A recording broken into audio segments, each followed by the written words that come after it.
In the last session, we discussed about electrostatic precipitator that helped in removing particulate matter. Now, a similar instrument we'll see here in this session. It's about a scrubber. Now, this scrubber helps in removing. It helps in removing water soluble toxic gases like the sulfur dioxide or hydrogen chloride, ammonia, etc. Now let us see the construction of this scrubber, how it is. Of course, there are types of scrubbers. The scrubber which I am going to discuss here, it is a wet scrubber. Now let's see, this is the structure of the scrubber. So it has a pipeline on the top which actually sprays water. Spray just water or maybe the lime water. So just water or lime water they are going to spray here. So it has tiny holes on this so that the water is sprinkled. So you can see here, this is a water sprinkling here through this, right? And dirty air with that particulate matter and so, or the gases, right? So here this scrubber also used for removing particulate matter, also used for removing this particulate matter. So in the last session I already told you the particulate matter is the one that have a size less than or equal to 2.5 micrometer. This information is according to CPCB. So this CPCB stands for Central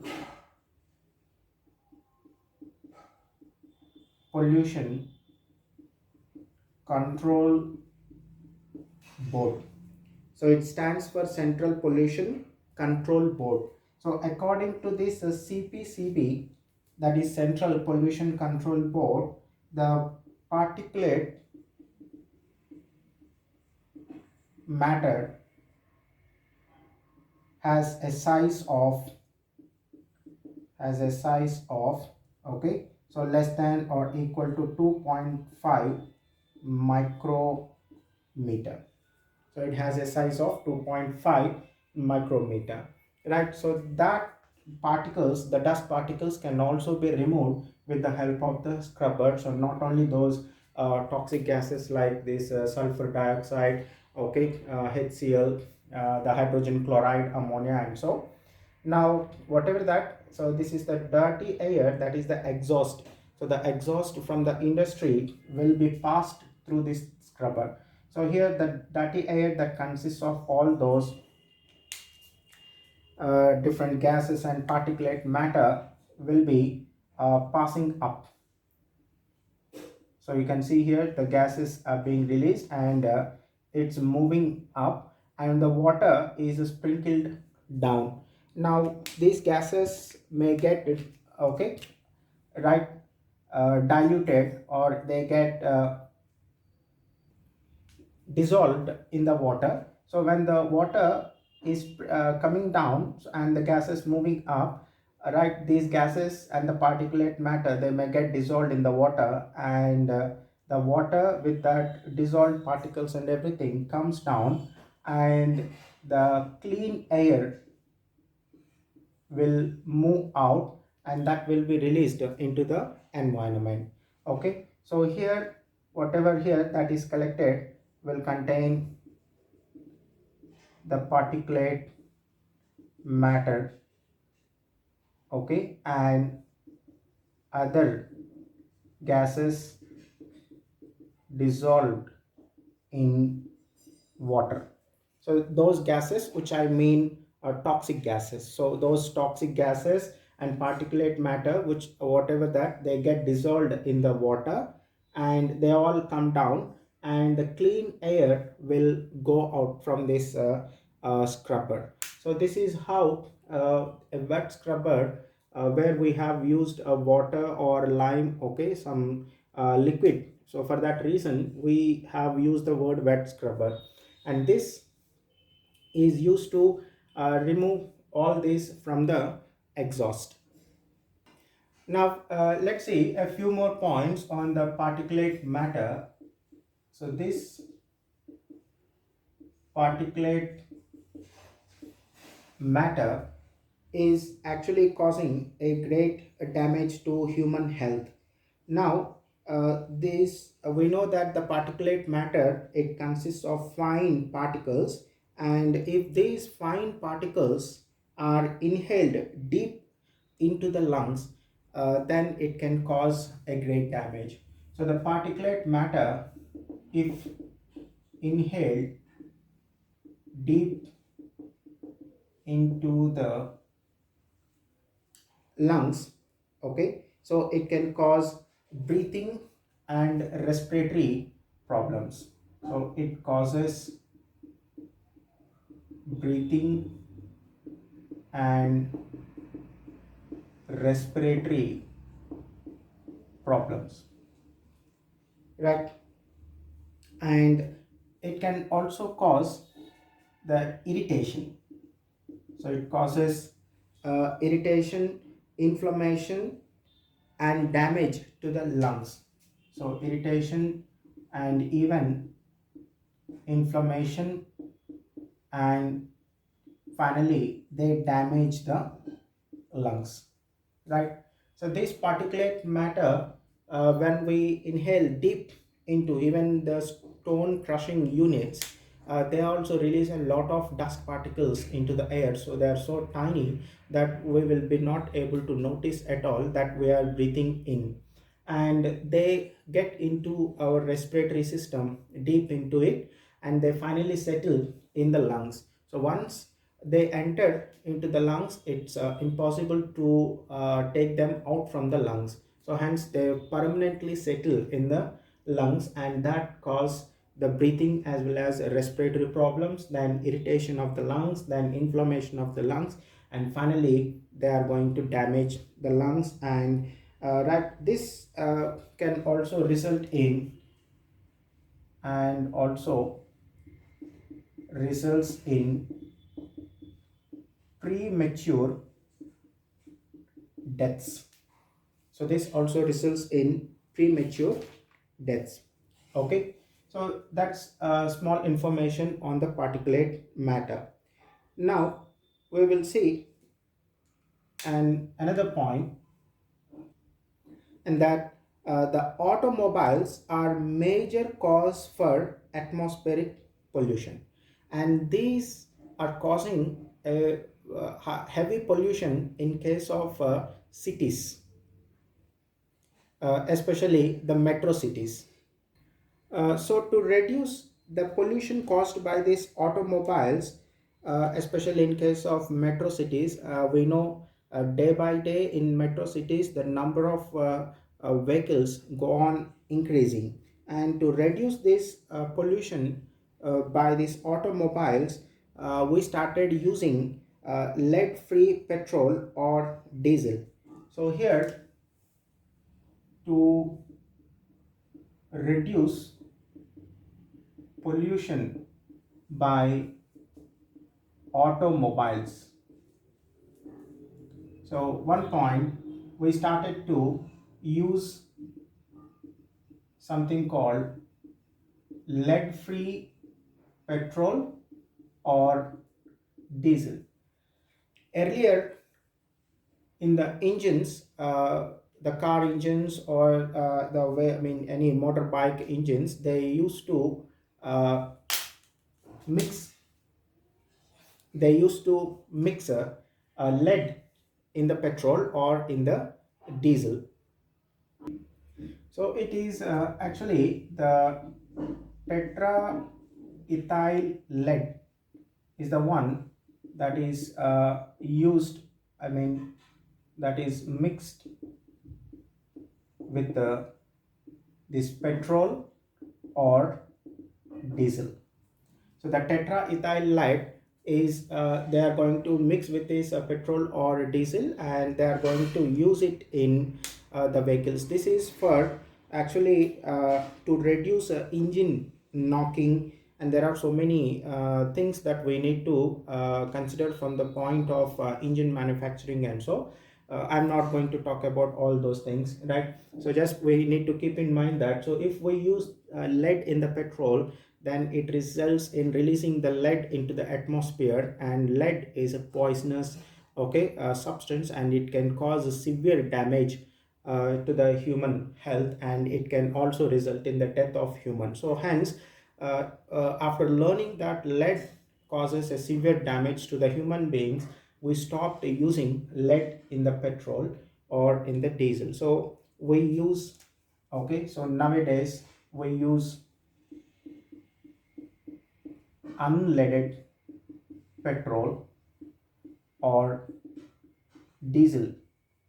So we are not mixing the lead in the petrol or diesel, and that's what we call unleaded petrol. So you might have already seen everywhere in the petrol pumps, they have written on the top clearly unleaded petrol or unleaded diesel, right? So we understand here that lead can cause a severe damage to the human health, and hence it should not be mixed, okay, and it should not be, of course, should not be present in the environment. So for that purpose, slowly in course of time, we stopped using lead in the petrol or diesel. And another one, right, point is that use of catalytic converters. The use of catalytic converters. Here, the catalytic converters, right, are used in automobiles here, right, and they help in removing poisonous gases. So they help in removing poisonous gases, right. Now, what this catalytic converter it consists of? So this catalytic converter contains very expensive metals like platinum, palladium.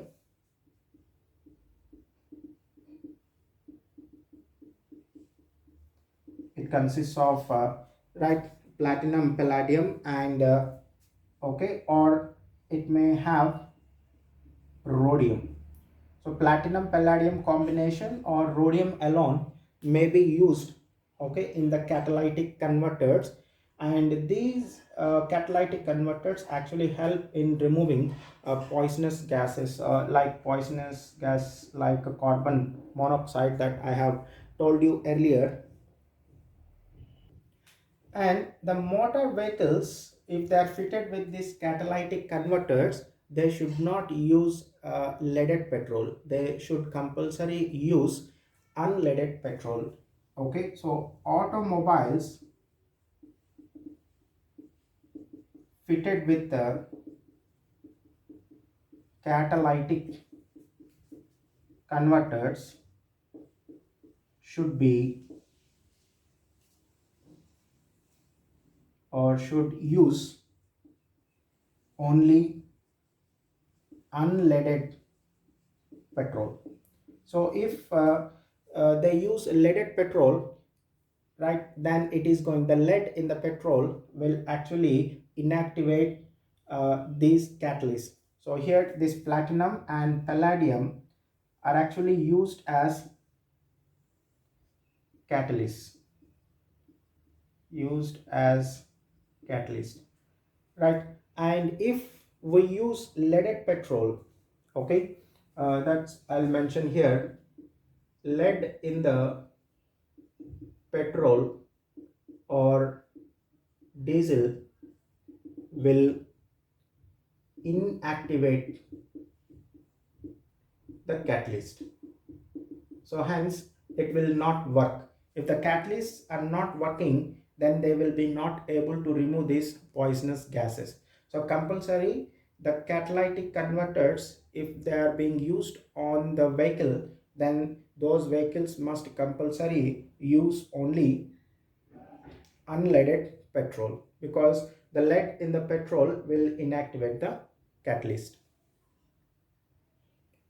Right. Now as the exhaust passes through the catalytic converter exhaust, and this is the catalytic converter. So as the exhaust passes through this catalytic converter, we know that exhaust will contain unbound hydrocarbons. So the exhaust contains unbound, okay, hydrocarbons,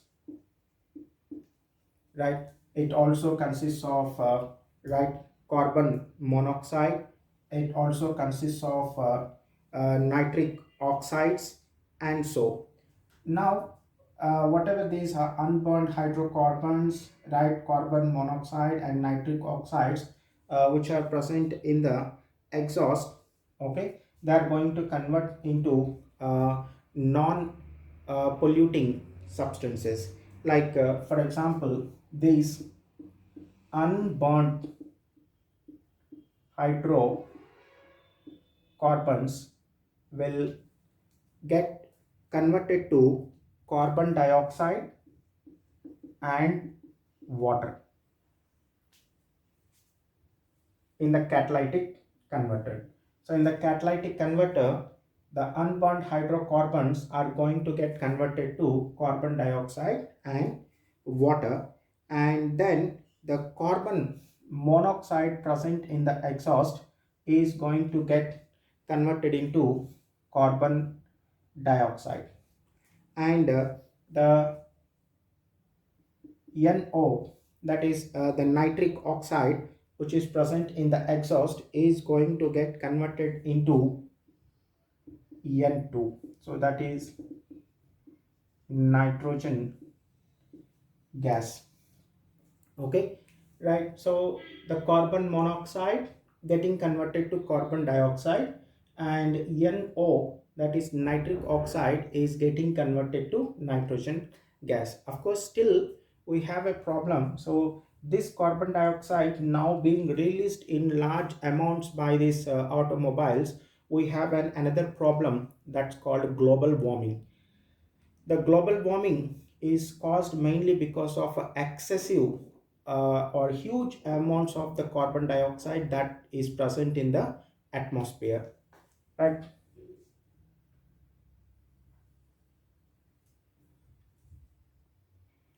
That's about a few points how to reduce this pollution by automobiles. Now later in this air pollution, we included noise also.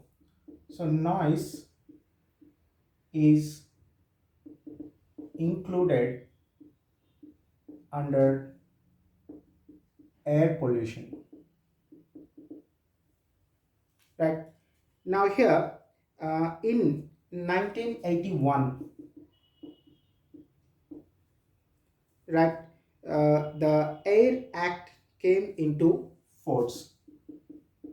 Air Act came into force. Okay, so that is air prevention and control of pollution. So air, that is we have to consider the prevention and control of pollution. So that's the act. Okay, simply I call it Air Act, which has come into force in 1981. And right, this Air Act which came in 1981, it was amended in 1987. So it was amended in, right, 1987, to include noise also, right? So now noise is also considered as a air pollution. So that's noise is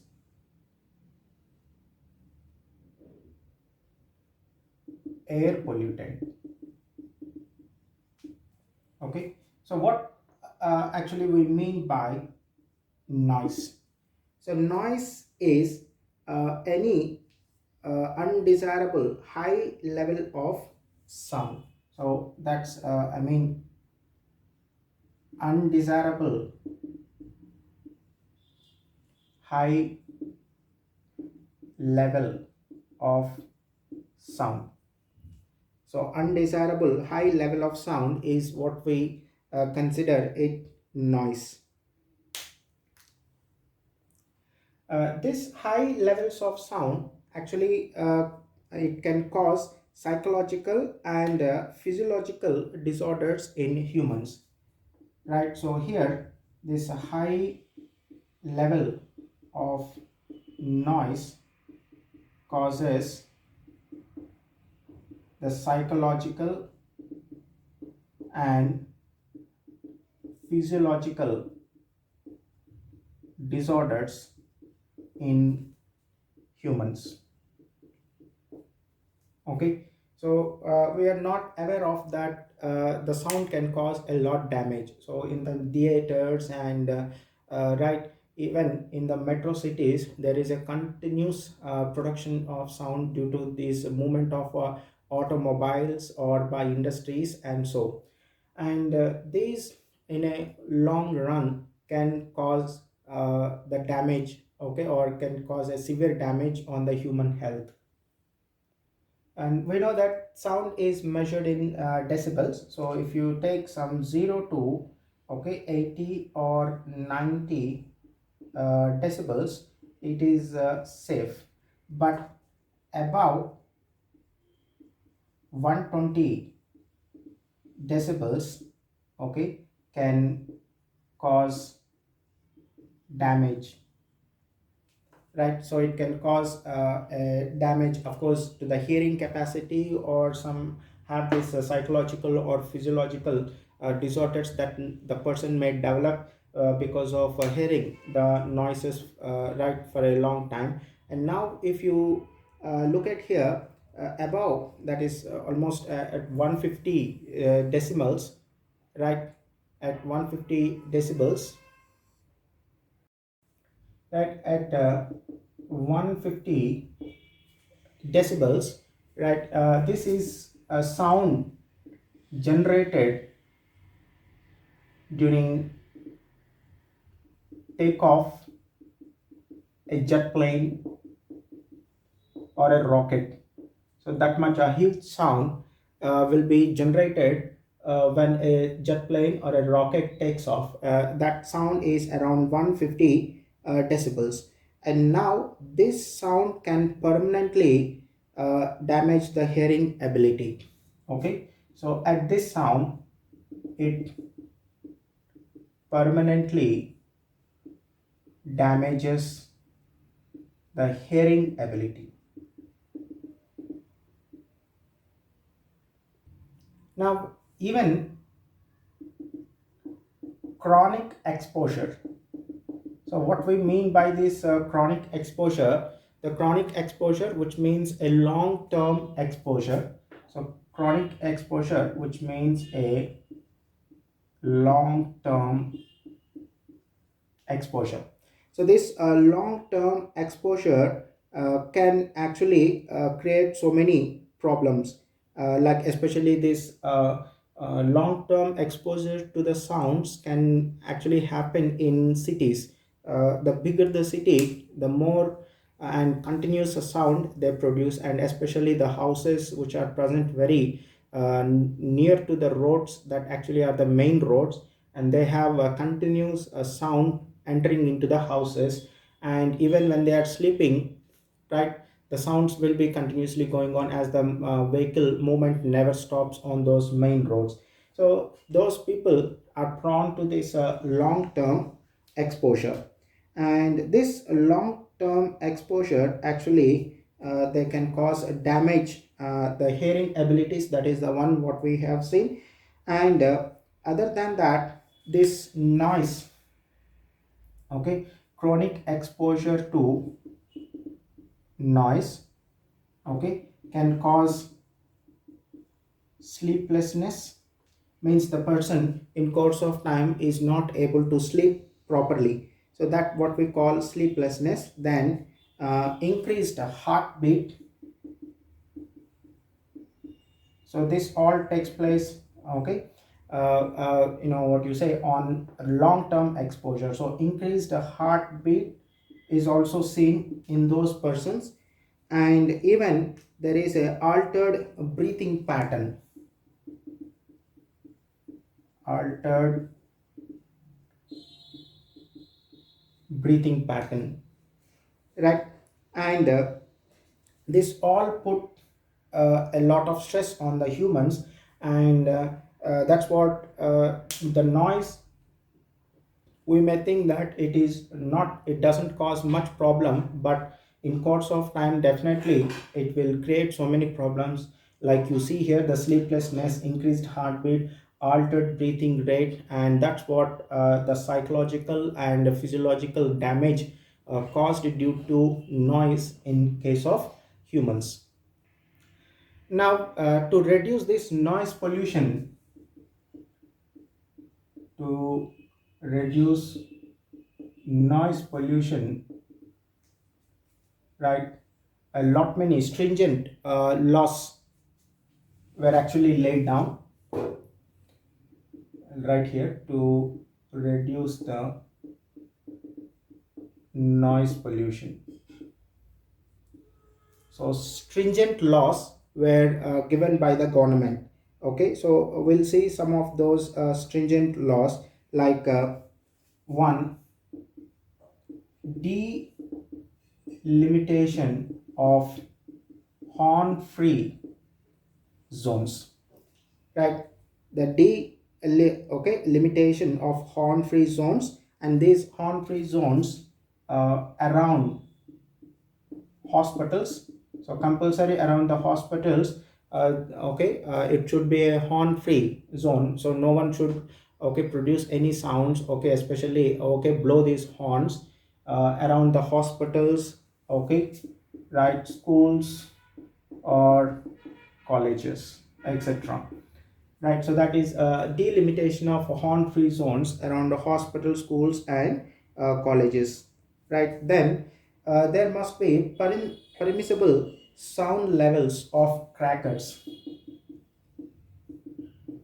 permissible sound level of crackers, especially during Diwali or some festivals, or there are now on every occasion people are habituated to, okay, use these crackers. And there are some, okay, rules and regulations to use these crackers, okay. That's what the sound, there is a particular what you say, limits to the sound produced during using these crackers, that should be, okay, within the permissible level. And even, and also use of loudspeakers. So these loudspeakers are used in some occasions, like a political party meeting or something, right? So there are so many occasions where they like to put these loudspeakers, and these speakers can produce a very huge sound, and they can actually cause the damage here. So we have seen even in right, Ganesh Chaturthi festivals, a lot of people use these loudspeakers, okay, and that is all beyond the permissible levels. So it should be within the range, not beyond it. So the sound level, so it doesn't cause right inconvenience to the others. That is the one here. Then Also, the timings are important. So the timings when to use the loudspeakers, right? So at what times we should use these loudspeakers, right? There is nothing like after certain time, after 7 o'clock or 8 o'clock in the night, we should not use these loudspeakers at all. So there is a particular timings given by the government, and we should use these loudspeakers only in those timings, and beyond that we should not play these, okay, loudspeakers here, right? And this actually helps in preventing the noise pollution, which is a part of the air pollution.